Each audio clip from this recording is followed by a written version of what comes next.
Good morning and welcome. Patriot Radio News Hour. I'm Joe Jaquin, CEO of the Patriot Trading Group, and our phone number, 800-951-0592. The phones have been active all day. Right now there's two lines open. The website at allamericangold.com, and thankfully the weekend came, right? So when we left off on Friday, we knew that China had retaliated, right, for the tariffs that were going to be administered by the Trump administration on September 1st and December 15th. As of Friday, before Friday, China hadn't done anything. In other words, China didn't buy a bunch of agriculture products after the G20 meeting. Remember the G20 meeting?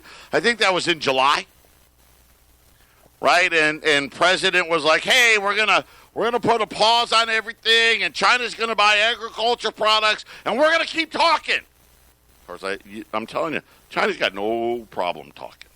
Oh yeah, let's talk. Sure, great. And the president said, hey, they're going to buy agriculture products. And then they didn't.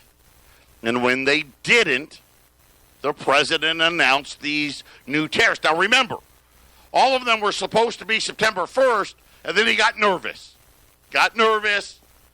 And waited on the bigger stuff like the cell phones and the computers and the toys until December 15th, so he didn't want the prices to go up before Christmas.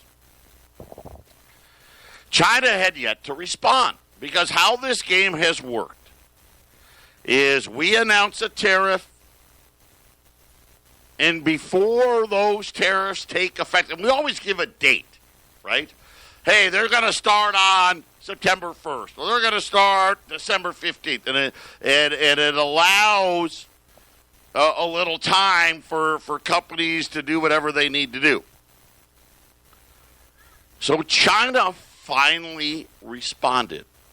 And, of course, they announced more tariffs on U.S. goods. Of course, this got the president enraged, and he made a couple of big announcements. Number one was he wanted U.S. companies to get out of China. They're really not U.S. companies. Right, I've explained this to you. But he wanted them out. Now, there's debate, and there's still debate today. Does he have the legal authority to order it? I think he does. But I'm not a lawyer, but I think he does. I think he could, through an executive order, force them out of there. Now, he said it, but really, it was more of a warning, right? And then, of course, he said, later this afternoon, I'm going to respond to China's tariffs. Now, he waited. Now, this was what we didn't know. We didn't know what the response was going to be. On Friday, we didn't know. There was speculation that the president was going to order the Treasury Department to start buying renminbis, right? Force the Chinese currency to be stronger instead of weaker.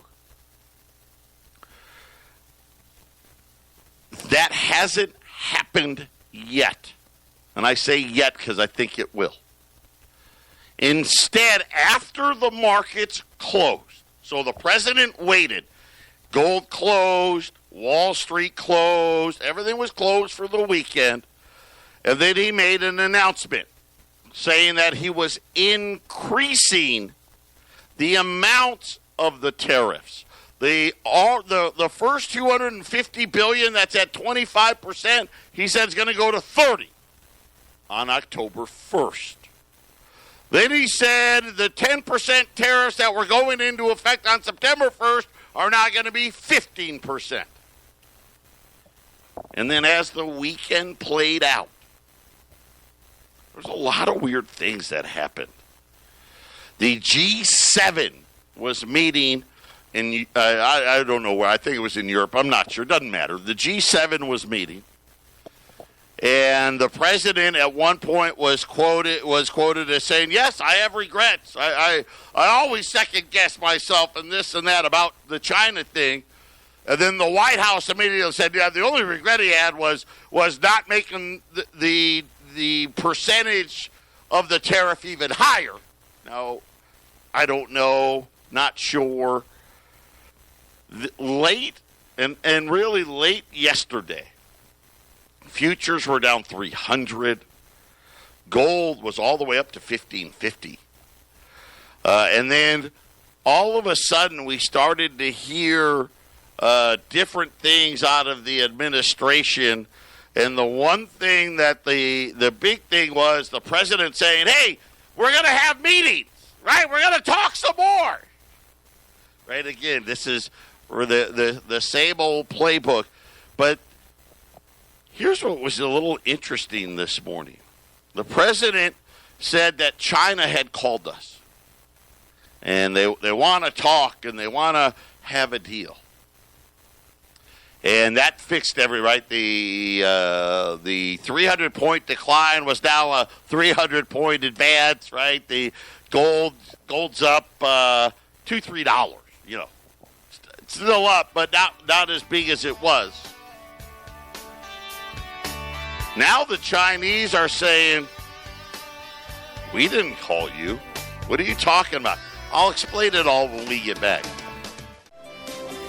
800-951-0592. This is like better than the trashy television that you see, like, I don't even know. I don't watch The Bachelor or The Bachelorette, but this is great. So this morning on CNBC, they had to talk about whether or not the president lied about China calling.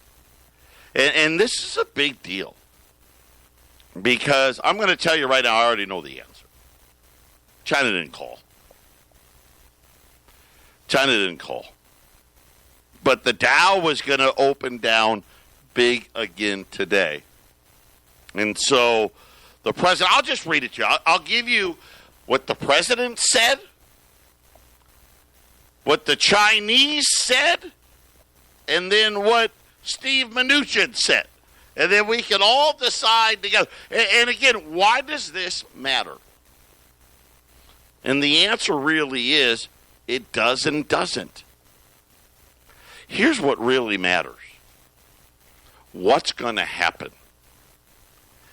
Is there going to be a trade deal or not? And the answer is no. I keep telling you this. No.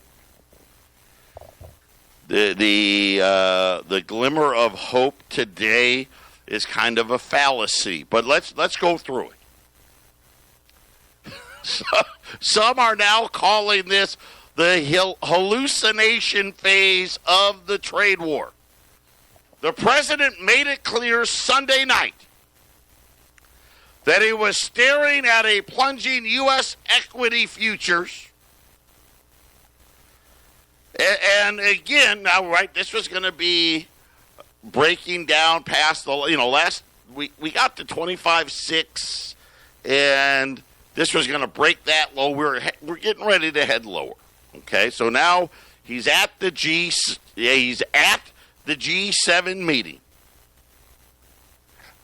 and he came out with this. China called last night our trade people and said, "Let's get back to the table." They understand how life works. According to the president, he said that U.S. officials received 2 very productive calls from the Chinese, but declined whether he spoke directly to the Chinese president. And he added, of course, the same thing he's always said: they want to make a deal.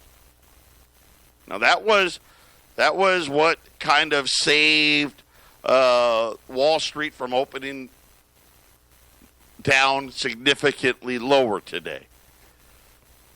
And then this came out.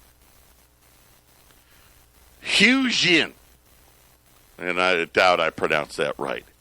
He is the communist mouthpiece for Global Times. So in other words, this is how China gets its message out to the world. He is apparently on Twitter now, right? So the Chinese, I gotta love how this works, right? Chinese now, they will respond to the president on Twitter.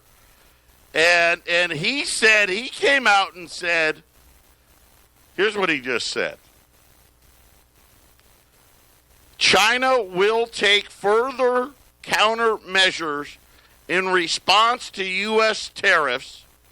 Beijing will soon unveil a plan of imposing retaliatory tariffs on certain U.S. products, right? And then he went on to say, as far as he knows, China made no phone calls to the United States. After that came out, the president and the Treasury Secretary were giving an interview. So a reporter, after the Global Times comes out and says, hey, there's no phone calls. There was no, and let me put it this way, there was no high-level phone calls. A reporter asked, do you mean to say that there was also a call last night with China, or was there not an actual call? So we're going to give you a chance. Was there a call? Was there not a call? Steve Mnuchin answers, there were discussions that went back and forth, and let's just leave it at that. The president interrupts, says, last night and before last night. In other words, hey, they called last night, they called before. Now, I don't know. But when you saw the face of the Treasury Secretary, again, I'm not an expert, I don't know, but, you know, if you have kids, any of you out there that have kids, you know when people are lying. And it looked pretty obviously like, hey, this may be a little bit of an exaggeration. I'm not saying there wasn't phone calls. You're naive to think that the United States and China don't talk every day on some level. I guarantee you they do. Were these major phone calls? I don't think so. Is the president trying to get the trade thing settled down and back on track? Yes. I do think he is trying to do that. And so as I'm watching Jim Cramer this morning and all, they were debating whether or not the president was lying. And someone actually made a good point, which is you may not be able to believe everything the president says. But you need to believe that he's serious about it, and I think that part is true, without a doubt. But this is kind of the, I guess, when I'm looking at it today, this is more wishful thinking. This is more wishful thinking than actually us and China sitting down for any real form of negotiation. And I would tell you this, as I've been telling you, keep buying. Gold, again, we hit another 6-year high today, last night into this morning. We're going to do them again. We talked about it. I think when they announce the Treasury buying renminbi, that's going to be a watershed market moment. We're probably going to be looking at $1,700 gold, not $1,600, $1,700. By the way, the renminbi, the more freely traded one in Hong Kong, they got two of them. I know it's a little complicated. fell to 7.2. Well, 719 and change last night, so it's picking up pace. Now, because of that, because of all of this trade stuff, nobody even talked about the economic data that came out today. The durable goods number was released this morning, and almost nobody even talked about it. Here was the number. Durable goods headline rose 2.1. Now that was a not, and as far as durable goods go, that's not a huge number, but that's not a small number. That's a pretty decent number. The problem was it was all aircraft, defense aircraft and part orders up 34%. Non-defense aircraft and parts order up 48%, which is kind of weird because Boeing's not getting any orders that I know of, but okay. But these are numbers, normally we throw them out. Normally when you do durable goods, what they care about is the core durable goods number, the one that they use for GDP, and that number was down 0.7. So not a good GDP number. It is the second big decline in the last 5 months. So over the last 5 months, believe it or not, GDP is down. I'm sorry, durable goods, not GDP. Durable goods over the last 5 months is now slightly negative. Core durable goods down 0.4. Durable goods shipments was down 0.7. And, of course, I think that goes hand in hand. And that really kind of nobody talking about that because everyone's trying to figure out whether or not the Chinese called, didn't call. Here's what I want you to focus in on. Here's the pattern.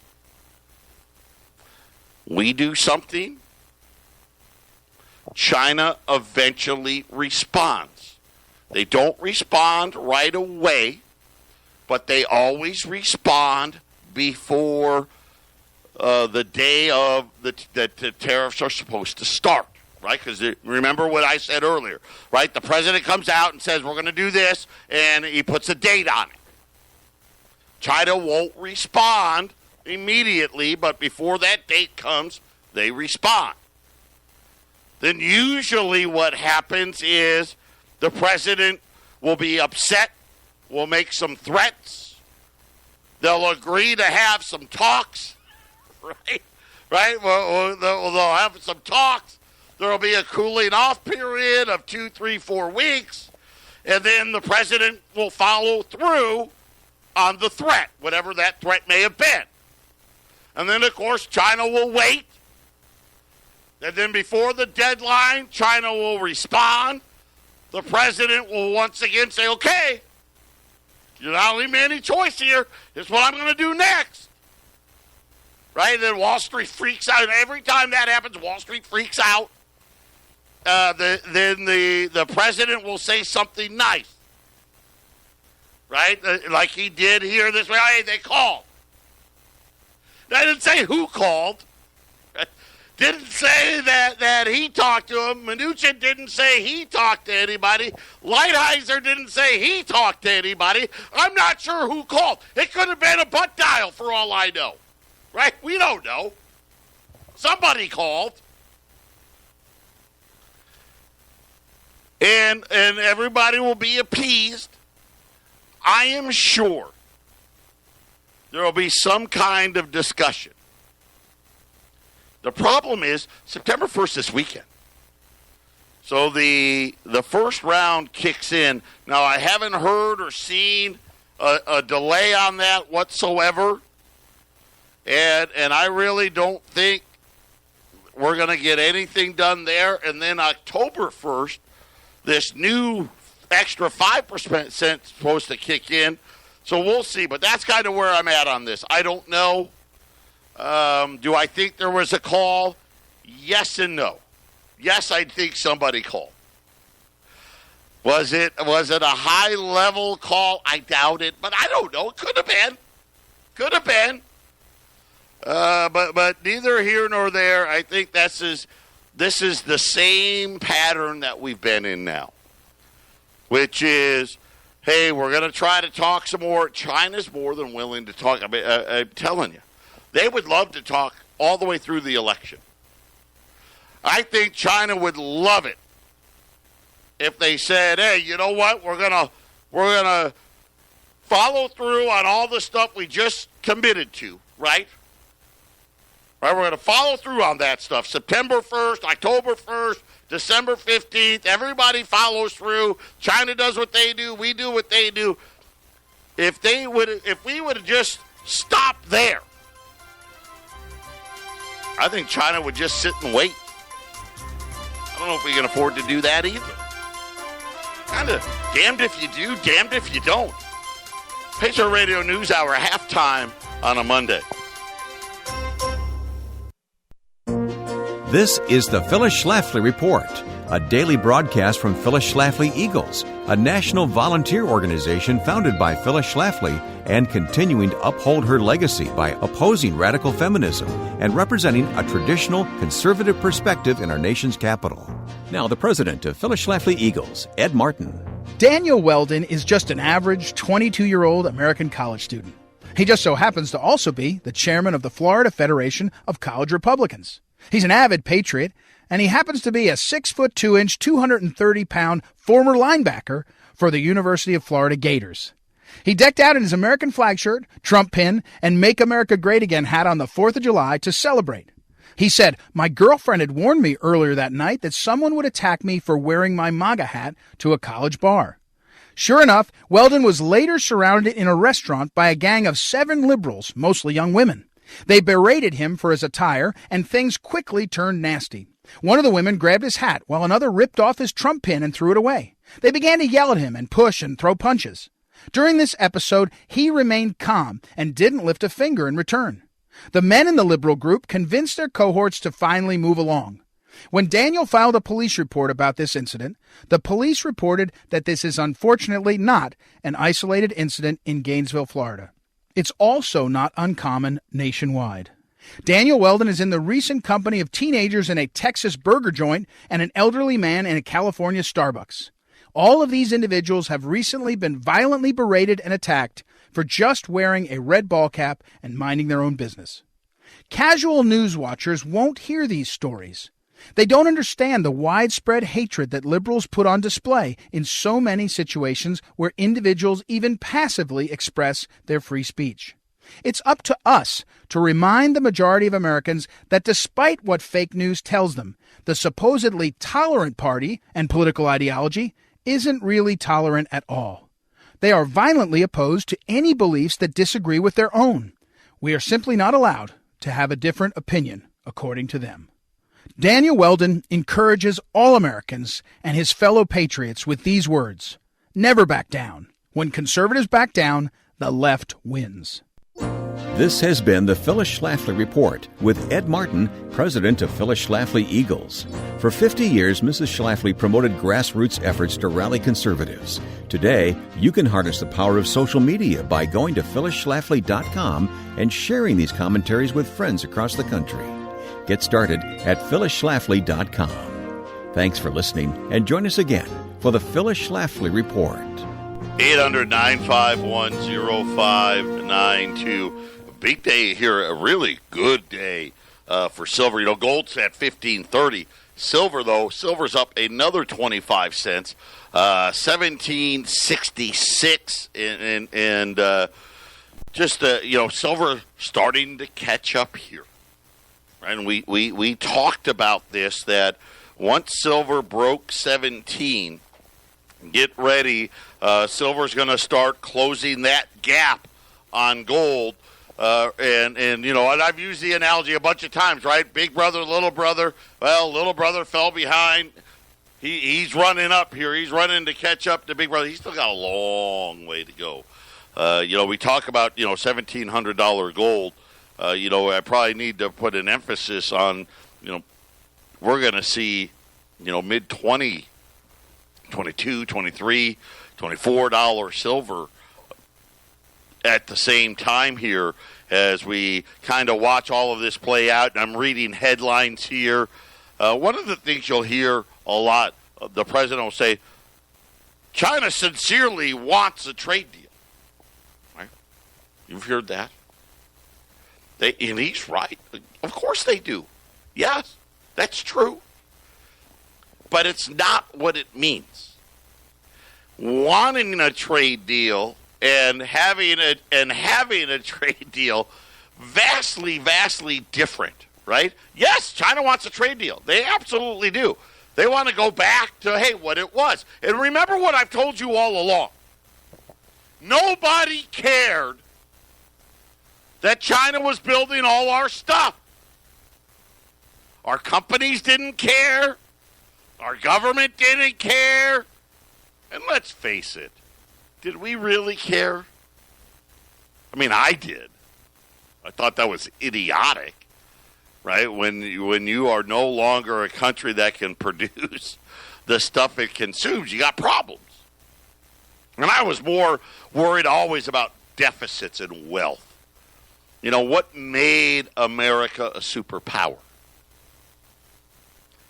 We used to run the trade surpluses of the world. It was unheard of for America to run a trade deficit in the 1800s, the early 1900s, 1920, 1930, 1940, 1950, 1960. It was unheard of. We haven't run a trade surplus since like 1973. About 2 years after we left the gold standard completely, we've never run a trade surplus since. And, of course, I've told all of you. What does that mean? And you'll get all these fancy economists talking about globalization and all these reasons. Oh, it's not as bad as it seems, and we didn't want those jobs, and all this other stuff. Here's what it really means in its simplest terms. There was capital here that is now in another country, period. That's what it means. Used to be there was capital in other countries, and now it's in America, right? Well, that was happening. We became the world's superpower. Now, it doesn't take a genius or a rocket scientist or some Nobel laureate to figure it out that, hey, wait a minute, where's all the money going? Because, you know, at the end of the day, right, what's the old saying? Follow the money. Where's it going? Where's the money going? And by and large, I mean, actually, Mexico just announced it has a trade surplus. But by and large, it goes to China, right? That's where it goes. And then you start thinking about, we granted them reserve currency status. So think about this. This is how little we cared. Right? And I've said this how many times to you. We did not care about the trade deficit. We didn't care China was making all our stuff. We didn't even care that they were stealing our stuff. Did you hear any of our companies complaining? Any of them? Maybe a steel company, right? That was about it. A steel company. That was it.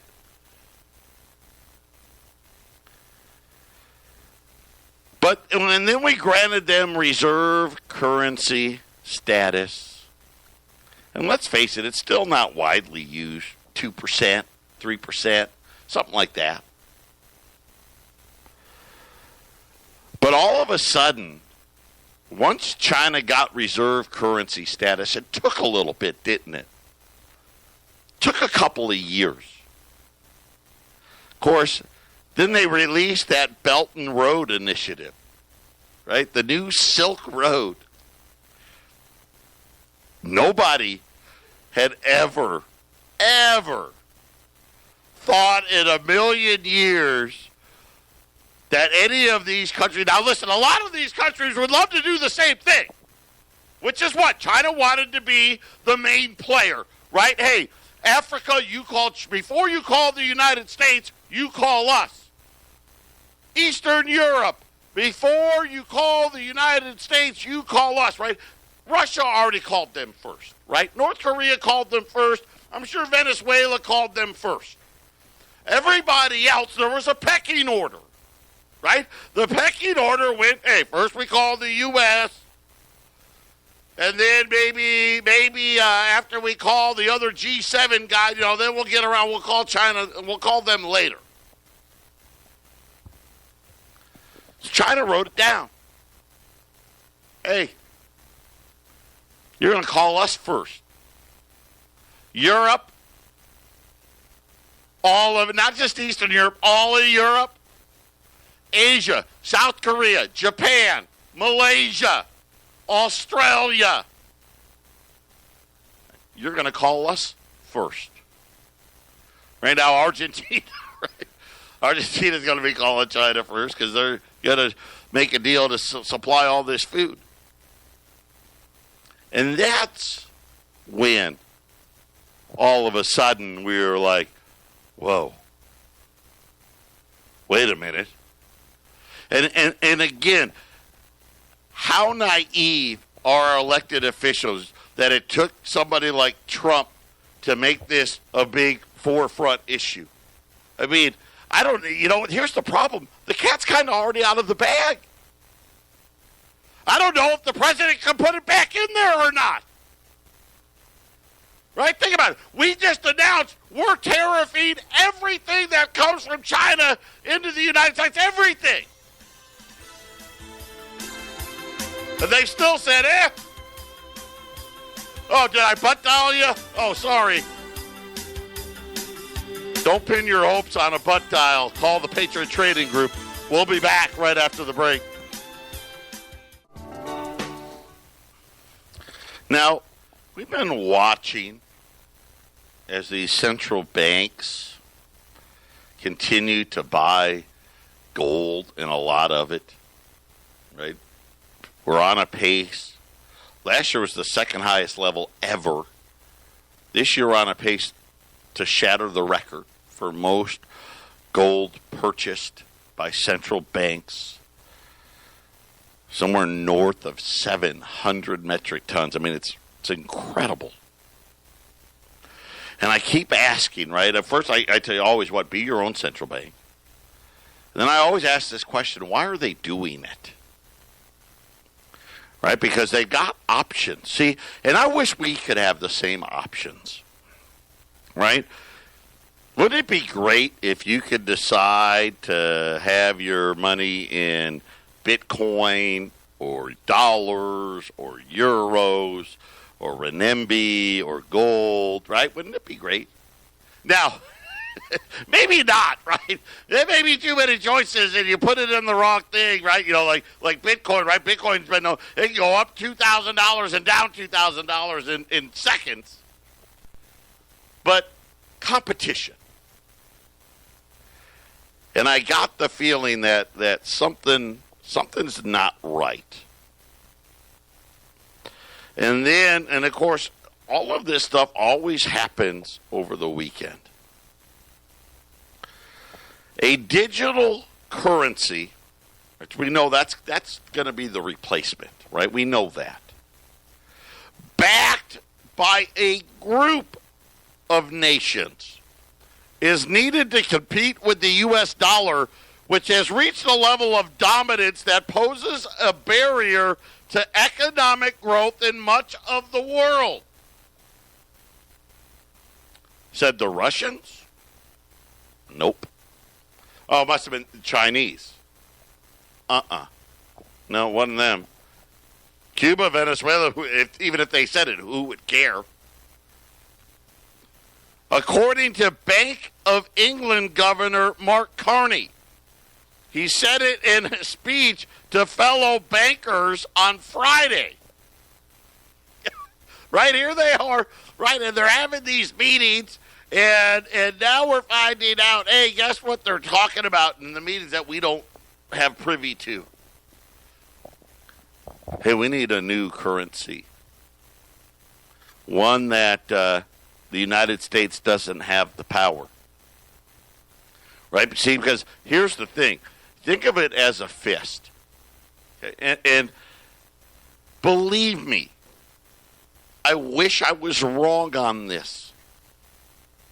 But it's true. This is happening. You have to come to grips with it. Right? Think of a dictator. When they want to hold on to power, what do they do? You know what they do, right? They get out the military, right? And they start arresting people, and if that, beheading them, hanging them, whatever.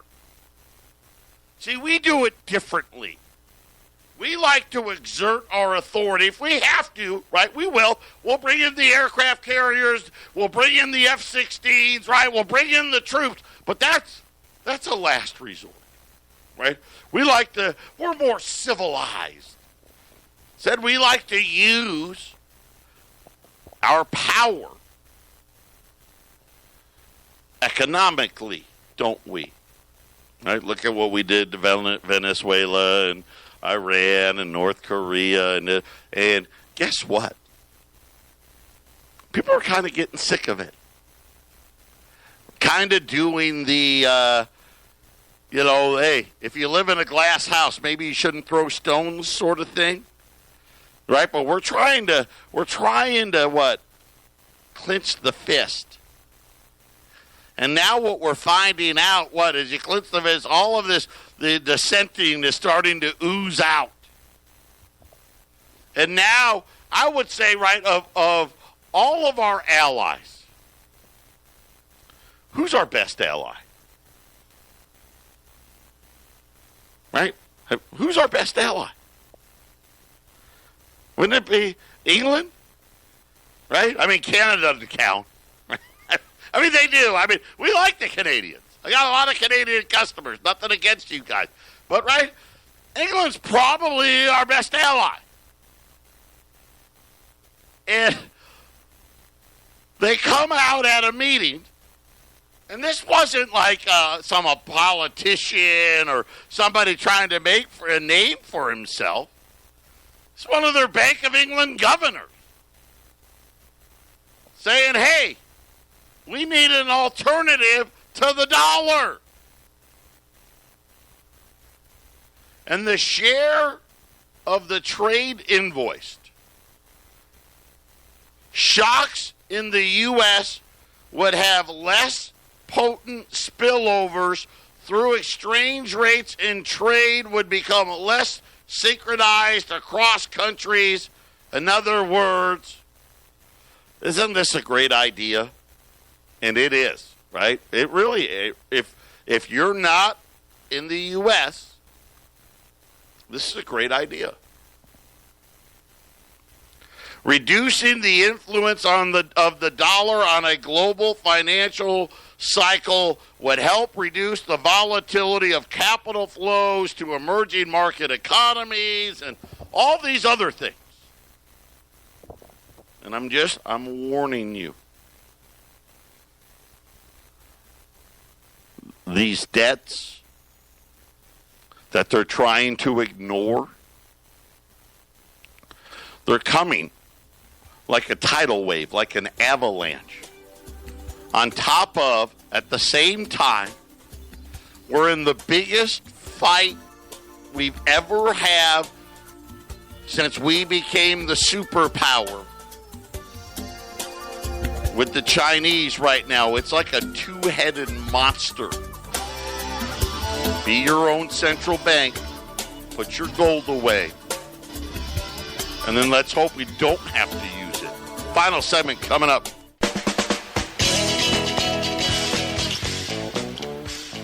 $800-951-0592. to U.S. 20s now, 16.05. It's just what happens, right? You got a gold rally, gold now breaking through some more support. And now the August contract, it expires here the next, I think, Thursday is the last day of the contract. So really you got to be looking to the October contract now. So gold above 1530 here, silver up another 25 cents today. I still have, you know what, now we've had a great bunch of orders over the weekend. We're down to, I would say, the last 200 rolls a quarter, so that's not that many. I know that sounds like a lot. 200 rolls a quarter is like, it's only like $26,000, so there's not a lot left here. They're at $130 this morning on rolls of silver quarter. So if you're looking for government hallmarked silver, this is by far the cheapest you're going to be able to get it today. Silver quarters, rolls of 40 silver quarters in a roll at $130. Liberties and Saints now, $1,605. And I'll just say this, it's been a very busy morning. Everybody we talked to, Wendy was out making calls, sending out emails. Everyone's same thing, right? You got anything? Everybody's looking for stuff as people are starting to realize what's really here. I mean, this is about supremacy. This is about we've talked about it for a long time. Right? You just can't print money out of thin air. I mean, look at the yield curve. Inverted again now. I don't know. I know this. What does it mean? I know it's not good. Right? I think all of you, is it a recession, not a recession? I don't know. But I know this. It's not good. And I've said this over and over and over again. There's no trade deal. Rates are coming down a lot more than people think. The president has been telling you to buy gold for how long now? Right? He wants the Fed's funds rate, right? I don't know how low it goes. I know this. They've already made up their minds. Right? We have Alan Greenspan and Janet Yellen. Right? Zero's just a number. Don't worry, it's just a number.